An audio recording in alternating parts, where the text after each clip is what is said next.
fuzzy windscreen on it, but it's not.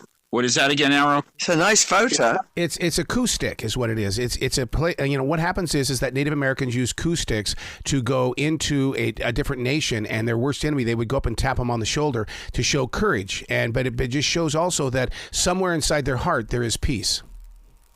That's a lovely photograph. Thank you so much. Thank you. What you don't get to see on it is my Ibanez Flying V, and I need to put the Ibanez in there because that thing has been with me since I was 17 years old. Wow.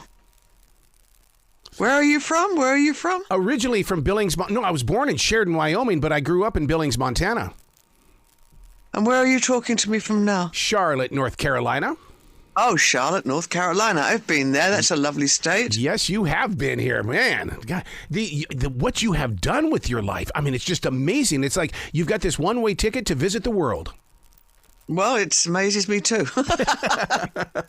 I got to tell you, I want to thank you so much for dedicating the book to Lisa. And the reason why is because even our family members don't understand the paths that we choose as creative people. Well, you're right about that. She's interviewing me tonight for our book launch. And she read the book and she said to me, Mom, I didn't know you did whatever. So she's going to say that tonight. And I think that'll be meant for a funny conversation. Oh, my God. You've got to post that. Please tell me you're going to film that and post it. I don't know if we're going to film it. To talk to my publicist, Megan over here. Yeah, because it's moments like that where the family gets to ask the questions and then you get to answer it so they can ask even more questions because they do wonder what it is that we went through, not only physically, but mentally. I think for my daughter, her father died when she was 15, so it was a lot of tragedy for us. I mean, I'd had that time and he'd had that time, and then suddenly he was gone. Yeah. So it wasn't so happy, we didn't talk about it much because it upset me a lot. So it's a different time now. Since I've written the book, I think it's been cathartic for me, and I think it's been informational for her. So when you go in and you write me and Mr. Jones, and when you say it's cathartic, I mean, as a writer myself, I know that once I let something out, I've got to put something back in. What are you putting back inside that heart? Oh, traveling around and having such a great time promoting it. I'm having a wonderful time. Who would think most of my friends are sitting in front of the telly? So is there ever a time when you look in the mirror and you go, oh, I've got to put some makeup on and I want to give myself an image and a persona? Well, I have to put the makeup time, but I've been putting makeup on for Zoom calls at 8 o'clock in the morning, and that's a bit of a challenge. I'm normally on the couch with a cup of tea watching the news, yep. And now I have to be camera ready and something nice on top. I might be sitting in my knickers, but something nice on top so I can do a Zoom call. So, yes, in actual fact, I am starting to use makeup, which I rarely used before. But now my daughter's taught me about contouring and little eye stuff. So, yeah. I'm using makeup more now. Wow. Becoming Ziggy. As an artist, I know what that transition is like. As you were putting that makeup on, could you see that physical transition happening in front of you? Well, I didn't use the makeup. David had a makeup artist, Pierre Laroche, or he did his own makeup. I did his hair. That's what I did. And I prepared his costumes, made sure everything was working, zips weren't stuck, all that kind of a thing, for him and the band. Yeah. So obviously you can see the transformation when he comes in. To sip a glass of wine while he was applying his makeup and I was doing his hair. And you could see him and the band were slowly transforming themselves into what they were going to be on stage. See, and to me, it's not just hair. I came from that generation where that hair was the image. I still have long hair to this day, but it is my pride. I mean, there's just something about that story with people that aren't afraid to do things with their hair. Well, I thought he was so brave. I mean, I never thought I'd be talking about this haircut some 50 years later. That always kind of astounds me. But it was a groundbreaking haircut. The haircut I originally did was a Kansai Yamamoto model, and she just had a short puff of red at the front. So pretty soon afterwards, it became my haircut. It stood up all over. It had longer back, longer sides. And, of course, I found the color. Yeah. Oh, my God, that is so important. Even today, color is everything. I love the way that people... Color's everywhere now, though. It wasn't so easy back in those days. For some reason, in our salon, we used to carry the Schwarzkopf range. And there was a fantasy range, and for some reason they'd ordered some of these fantasy colours. And one of them was the one I used on David, Red Hot Red.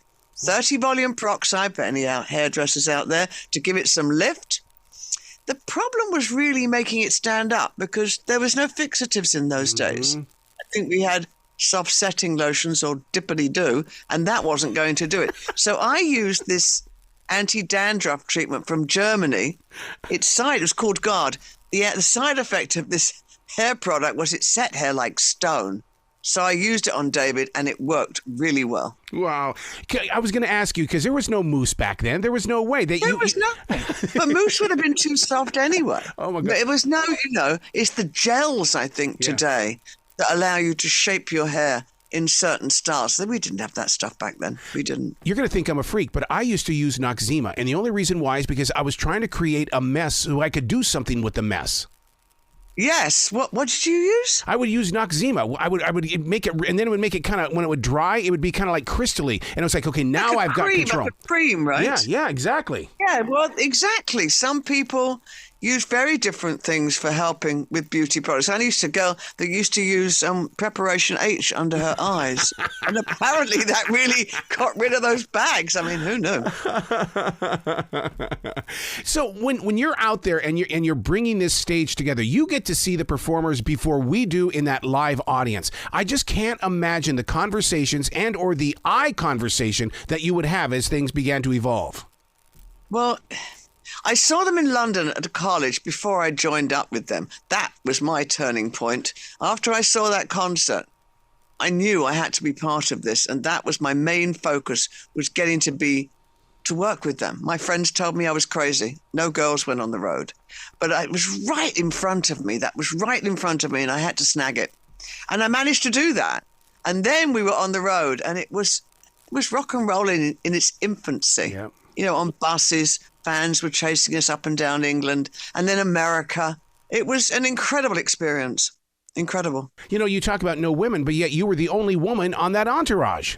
That's right. I was the only woman on the road. I think I was the first girl roadie. I mean, I say that tentatively, but I'm pretty sure that I was. I never, ever encountered another girl that was on the road working on a crew. I was the first. Do you think that today we're trying to get back into music having an image with hair and with fashion and with just the persona of mystique? The mystique's gone, though, hasn't it? I don't see it these days. Maybe it's because I'm older. I don't know, but I just think, God, how do people do it these days? The music business has evolved into such a business. You know, if a band starts out, are they going to get a record deal? From who? Some place online that's going to give them what? There was a few record companies back in those days, and when you were signed to those record companies, you had more of a chance. You know, people would promote you. You go out on the road, but you go out on the road today, where do you play? Yeah. I used to live in Woodstock, New York. You know, it had 4 places to have live music. When I lived in Beckenham in England, there was 3 places to play live music. It's not like that today. I don't see it. I don't see music like that. I don't know quite how people groundbreak. I don't know how they break themselves. I don't. You're so right about that, because here in the Carolinas, we have grocery stores that feature live music during the week. That is perfect. That's the way it should be. Yeah. Because people need to cut their teeth on playing in front of people, see what people like. They don't seem to have that. I know in New York they do, but it's a little more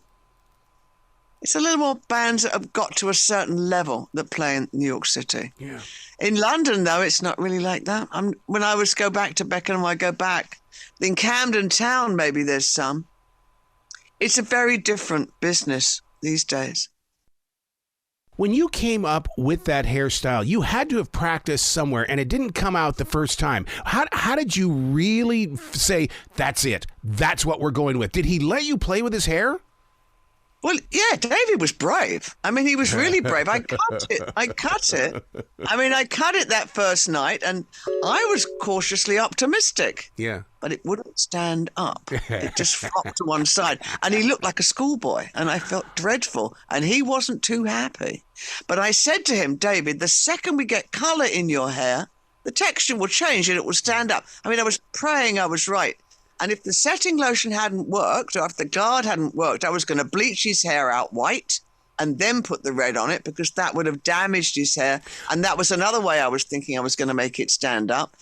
But it wasn't like David was a huge star at that point. He wasn't. Yeah. He was still playing at the local pub. Yeah. So it wasn't like I felt I was so much on the line. I wanted to make it work because I wanted to remain in that circle and be his hairdresser. But I did make it work. Don't you miss those days of being in those pubs? Because to me, there's such soul inside those four walls. And then when you get into the arenas, it's like, okay, no walls. It's an arena. What are we going to do?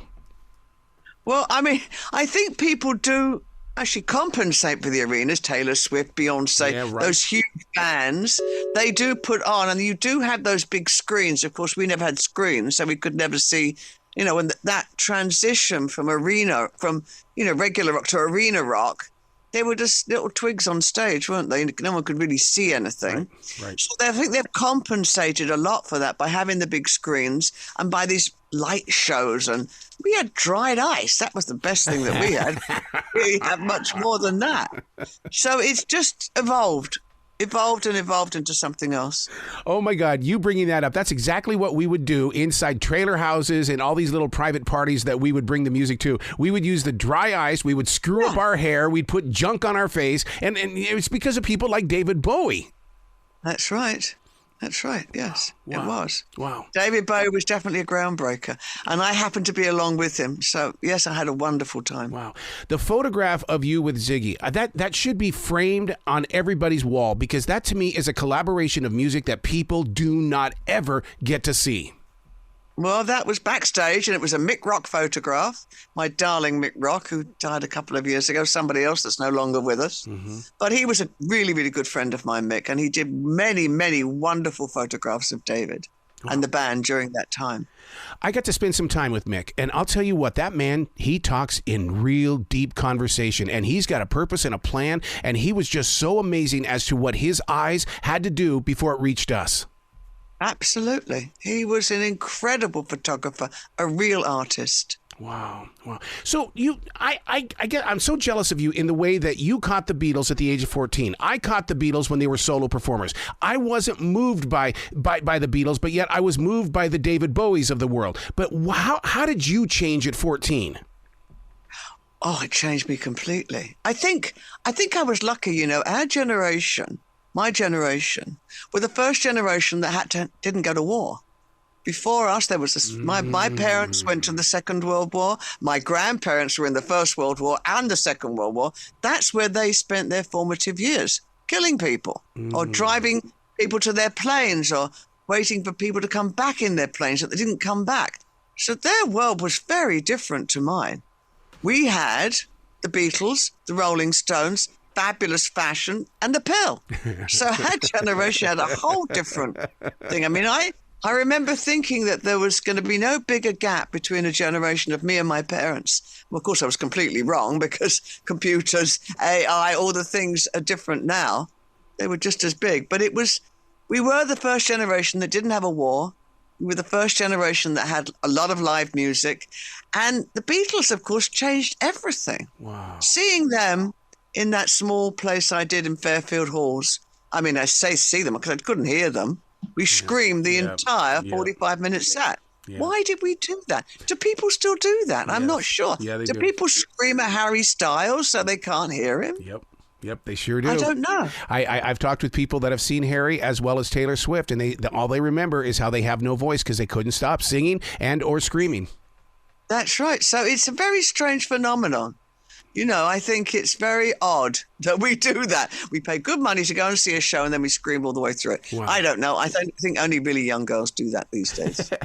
I got to tell you, you've given me a new feeling about the black and white photos that are featured inside Me and Mr. Jones. And the reason why, when you talk about, you know, you're the first generation that didn't have to go to war, but yet now that I go back and I look at these photographs, I'm going, but yet that's what she had at the age of 14 were black and white photos. And now I have a new respect for every reason why these photos are in this book. Well, it wasn't encouraged to take photographs of David on the road. It wasn't. I have a couple of snaps. But also, There was no iPhones, so you had to physically have a camera. You had to buy the film, really expensive. You had to develop the film, even more expensive. And you might be lucky if you get a couple of snaps. You know, it wasn't a little brownie, Kodak brownie was what I had. So no one took, I mean, I didn't want to be uncool. I'm not going to be taking photographs. It would have been completely uncool. We had designated photographers, not just Mick Rock, but Lee Black Childers. He also took incredible photographs. Wow. Of that time. A man just shared a quote with me a couple of weeks ago when you talked about these photographs and how you really didn't take a lot of photographs. He said, what would you rather have, a memory or a dream? And that kind of reminds me of what he just asked, because you've got so many memories that you've now put inside this book. So now those of us that dreamed about it have something to hold on to. Yeah, I think, you know, when you go to a concert now and you look at people holding their iPhones up. Oh, horrible. Yep. Why do you want to look at your iPhone if you can look at a performer? I would prefer not to see the iPhones and have the experience. And the last time I saw Bob Dylan in New York, phones, we had to leave them outside. And I was never more happy because then you can get immersed in the music and enjoy the show instead of watching someone's bloody iPhone in front of you, which I find excruciatingly annoying. Would you say that Adam Lambert is the closest thing to the fashion world of Ziggy? I guess so. Yeah. I mean, what is he doing now? I haven't seen him for quite some time. Oh, my God. I must be on his list to receive videos because I get him every single day. And every day I see his makeup, I see his hair, I see his fashion. And I go, I know you're Adam, but I also see David Bowie inside everything. David Bowie was the first. Oh, my God, David Bowie was the first. And what a fabulous person. What a great-looking guy David was. Yeah. I mean, and how he was very clever, David. It wasn't till after I left him and I was with Mick Ronson and Mick's trying to put his solo show together that I realised that we actually weren't David and Angie. We were just Mick Ronson and Suzi Fussy from the hairdressing salon and the school gardener.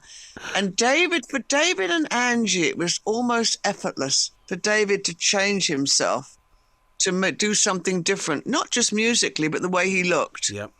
Yeah. He could do it easily, and it was not as easy as one would think.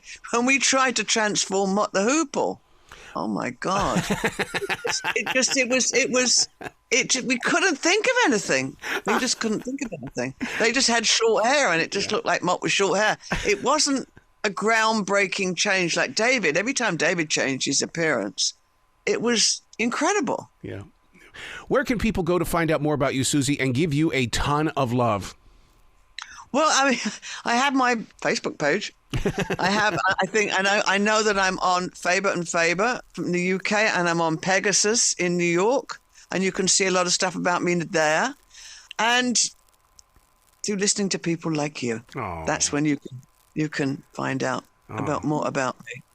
Well, you've got to come back to this show anytime in the future. I love the way you can share a story and you put so much heart into it. Thank you so much. It was nice to talk to you. Well, you be brilliant today, okay, Suzi?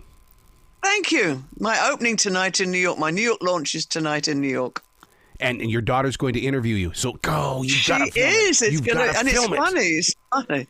Well, it's just that some things, when she read the book, she was like, Mom, I didn't know you did that. You know, it's just something that hadn't come up until now. She read the book and she's like, Mom, really?